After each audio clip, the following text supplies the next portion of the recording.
అక్క, మన వాళ్ళందరూ కూడా సువార్తకు వెళ్ళడానికి బయలుదేరుతున్నారు. మనం కూడా అందరం కలిసి సువార్త చేయడానికి వెళ్దాం.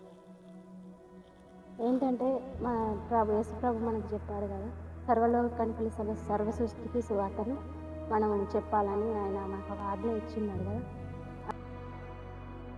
సువార్త ప్రకటించి అనేకులను దేవుని వైపు నడిపించాలనే ఆశ చాలా మంచిదే అక్క.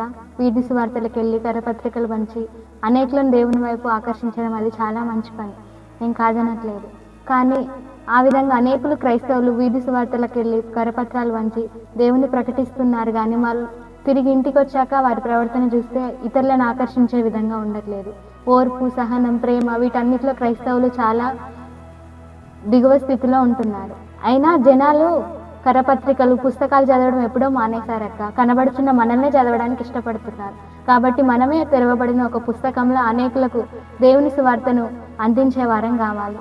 మన ఓర్పు, సహనం, ప్రేమ మన ప్రవర్తన ద్వారా అనేకులను దేవుని వైపు త్రిప్పే వారంగా మనం ఉండాలి. లేఖనం కూడా అదే చెప్తుంది కదక్క. పౌలు భక్తుడు చెప్తున్నారు కదా, 2 కొరింథీ 3వ అధ్యాయం 2-3 వచనాల్లో, మా హృదయంలో యందుండి మేము అతిశయించుచున్న మా పత్రికలు మీరే కారా, మీ ద్వారా అనేకులను దేవుని వైపు తిప్పుతున్నారని కొరింథీ సంఘం గురించి అక్కడ రాయబడి ఉంది. ఆ విధంగా మనం కూడా ఈనాడు అనేకులకు ఒక తెరవబడిన పుస్తకమై దేవుని వైపు ఆకర్షించే జ్యోతులం కావాలి. ఇదే మనం నిజంగా లోకానికి అందించే సువార్త. అవునక్క, నిజమే మీరు చెప్తున్నారు.